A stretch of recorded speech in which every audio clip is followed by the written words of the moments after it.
Imagine um mundo que ainda cicatrizava das águas do grande dilúvio. A terra estava úmida, silenciosa e cheia de novas possibilidades. As famílias descendentes de Noé espalhavam-se por planícies férteis, e a Mesopotâmia surgia como um vasto palco natural para o renascimento da humanidade. Em meio às terras secas da planície de Sinar, onde rios serpenteavam pelo solo fértil, o clima quente moldava um ambiente perfeito para um novo começo. E é nesse cenário arqueologicamente rico que uma das histórias mais intrigantes da Bíblia ganha forma: a construção da Torre de Babel. A narrativa bíblica afirma que toda a humanidade falava uma única língua, uma ideia que durante muito tempo foi considerada apenas simbólica, mas que hoje desperta curiosidade entre linguistas e historiadores que estudam antigas protolínguas. Sistemas primitivos que podem ter dado origem a diversas famílias linguísticas modernas. As pessoas daquela época decidiram se fixar na planície de Sinar, uma região identificada por arqueólogos como o coração da antiga Mesopotâmia. É ali que surgiram algumas das mais importantes cidades da história: Ur, Babilônia, Nínive, Eridu. Terras onde os primeiros tijolos da civilização humana foram moldados. E foi ali, nessa planície fértil e arqueologicamente fascinante, que o povo decidiu construir algo extraordinário: uma cidade, e no centro dela, uma torre gigantesca. Os antigos mesopotâmios eram mestres no uso do barro.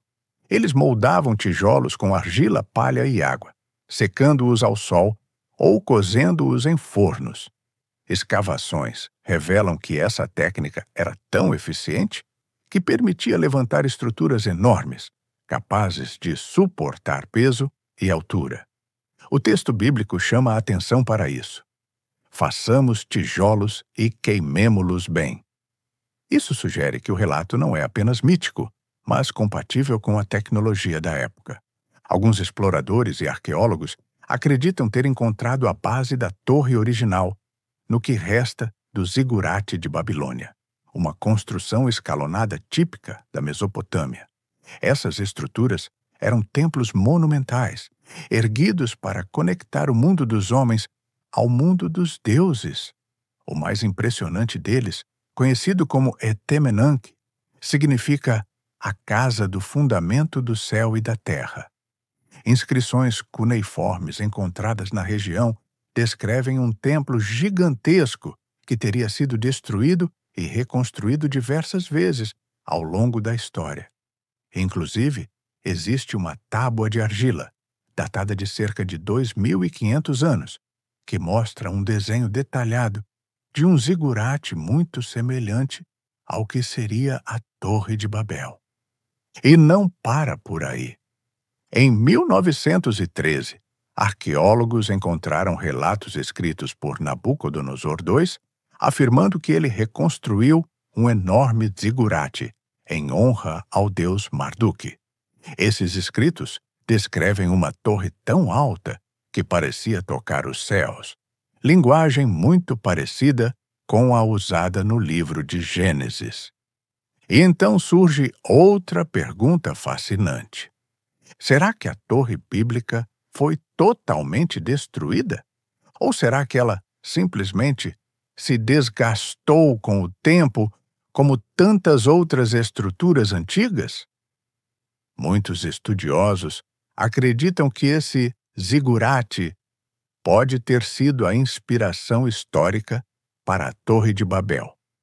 Outra curiosidade interessante é que a palavra Babel significa confusão, mas também é associada à Babilônia, uma das cidades mais grandiosas da antiguidade, conhecida por seus jardins suspensos e arquitetura monumental. A narrativa continua com a humanidade profundamente unida, motivada por um desejo coletivo: erguer algo tão grandioso que o mundo jamais se esqueceria deles. Porém, o que para uns era a expressão máxima do potencial humano, para outros representava orgulho, ambição descontrolada ou até mesmo uma rebelião simbólica contra Deus. Arqueólogos e teólogos debatem isso até hoje. Escavações realizadas onde ficava a antiga Babilônia revelam camadas e mais camadas de tijolos queimados. Blocos inteiros com inscrições cuneiformes mencionam construções colossais, feitas para homenagear deuses locais. Uma tabuinha encontrada em 1913 descreve detalhadamente um zigurate com ramificações, escadas laterais e uma altura impressionante, quase uma descrição técnica da torre mencionada em Gênesis.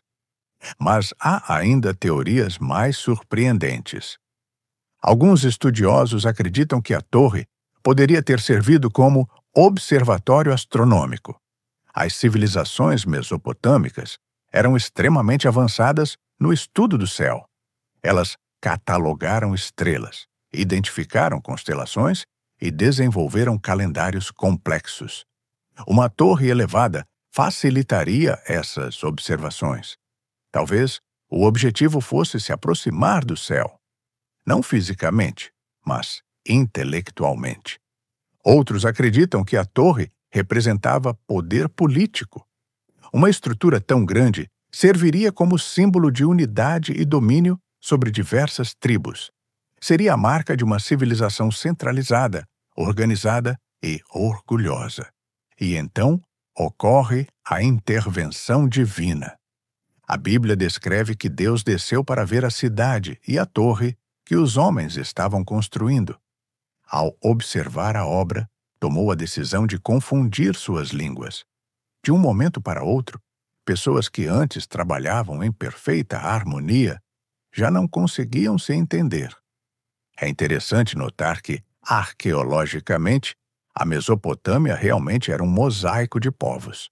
Sumérios, acadianos, babilônios, assírios, cada um com sua língua, seus costumes, seus deuses.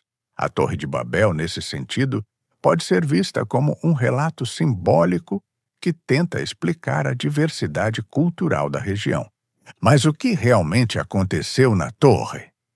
Muitos estudiosos acreditam que a história da confusão das línguas pode ter sido uma forma simbólica de explicar a diversidade cultural que já existia na região. A Mesopotâmia era um verdadeiro mosaico de povos, cada um com sua língua e tradições. A Torre de Babel, nesse sentido, poderia ser vista como um mito de origem, uma narrativa que explica por que somos tão diferentes entre si. Mas há ainda uma teoria mais moderna e filosófica. A torre como símbolo da ambição humana de ultrapassar limites. Ela representaria a eterna busca pelo inalcançável, pela perfeição, pela divindade. E como tantas histórias antigas mostram, essa busca, muitas vezes, leva ao conflito, ao desequilíbrio e à queda. Alguns arqueólogos acreditam que ela pode ter sofrido colapsos estruturais. Zigurates eram pesados, feitos de tijolos de barro empilhados. Muitos ruíram com o tempo ou foram destruídos por invasões, terremotos ou incêndios. A confusão pode ter sido registrada como um evento marcante, interpretado pela tradição oral, como um ato divino. Outros dizem que o abandono da obra pode ter sido causado por conflitos internos, rivalidades entre povos ou até mesmo mudanças climáticas que afetaram o abastecimento de materiais. A Mesopotâmia enfrentou grandes secas e enchentes, capazes de interromper qualquer grande construção. Após a confusão das línguas, o povo se espalhou. Esse ponto é reforçado tanto no texto bíblico quanto em teorias arqueológicas modernas, que indicam que diversas culturas surgiram naquela época e se expandiram em direções distintas. A dispersão humana é um fato histórico. E a narrativa bíblica oferece uma explicação teológica para esse fenômeno. Com o passar dos séculos, a Torre de Babel se tornou um símbolo. Representa a ambição desmedida, a união humana, a diversidade das línguas e até as limitações da engenharia antiga. Ruínas atribuídas ao Etemenanque ainda podem ser encontradas no Iraque. Fragmentos de tijolos vitrificados pelo calor, bases de paredes enormes e inscrições cuneiformes são estudados até hoje. Alguns arqueólogos afirmam que Nabucodonosor II reconstruiu a torre mais de uma vez, tentando resgatar sua antiga glória. Assim, a Torre de Babel deixou de ser apenas uma história bíblica, tornou-se parte da arqueologia, da história, da linguística e da própria identidade da humanidade. Mas há ainda uma teoria mais moderna e filosófica. A torre como símbolo da ambição humana de ultrapassar limites. Ela representaria a eterna busca pelo inalcançável, pela perfeição, pela divindade. E, como tantas histórias antigas mostram, essa busca, muitas vezes, leva ao conflito, ao desequilíbrio e à queda. Mesmo hoje, a Torre de Babel inspira obras de arte, filmes, livros, pinturas, esculturas e debates entre historiadores, arqueólogos, teólogos e linguistas. Ela se tornou um arquétipo do que acontece quando a humanidade se une, mas direciona sua força ao orgulho em vez de à humildade. Seja como fato histórico, metáfora espiritual ou memória ancestral, a Torre de Babel continua sendo um dos relatos mais instigantes de toda a tradição bíblica. Uma narrativa que nos força a refletir sobre linguagem, união, ambição e limites. No final de tudo, resta a grande pergunta: a Torre de Babel realmente existiu? Seu colapso foi divino, político ou estrutural?